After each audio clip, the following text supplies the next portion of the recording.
good morning, good evening, and good afternoon sa inyong lahat o kung anong oras ba niyang lugar niyo na yan. Sa Pilipinas, good evening. Sa US, good morning. Sa Macau, good evening. Yan, sa Middle East, good afternoon yata.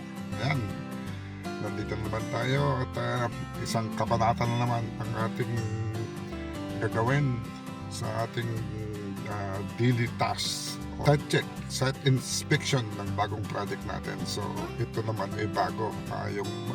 Yung main house is nakatayo na, may power na, at itong tinatawag namin dito sa Canada is laneway, which is yung dating garage, ay tinayuan nila ng bahay, which is allowed na dito ngayon dito sa amin sa BC. Sa British Columbia, ang province is Vancouver, ang city. So napayagan na ngayon ng government, city government na dahil nga sa very in demand growth ng population dito.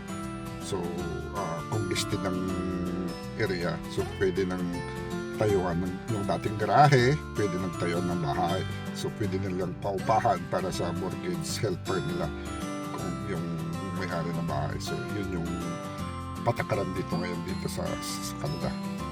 Ngayon nag-request ng owner, yung may-ari, na magdadagdag sila ng kuryente, yung load sa laneway, yung additional na house na tinatawag natin yung sinabi ko nga kanina, yung laneway, it's yung garage, at yun yung magdadagdag sila ng load kung ilan load ang idadagdag nila. Ngayon ang gagawin natin ay chichikin natin, kukumputin natin kung yung transformer ba ay okay para dyan sa additional load na yan, or i-upgrade natin, papalitan natin yung transformer sa mas mataas na kVA, yung kilovolt ampere niya, para sufficient dito sa may additional load ng itong bahay na to. So yan yung gagawin natin ngayon. So chichikin natin mga poste, kung yung poste ba ay okay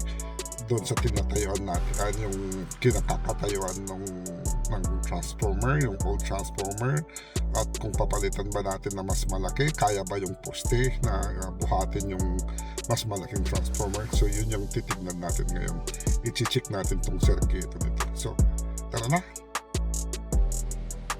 So ito yung sinasabi kong bagong tinayo na dating garage.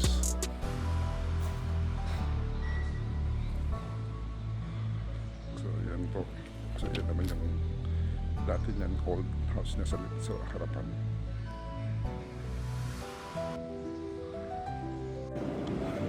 So yan yung bagong tayong laneway, dating garage, parking garage dati yan.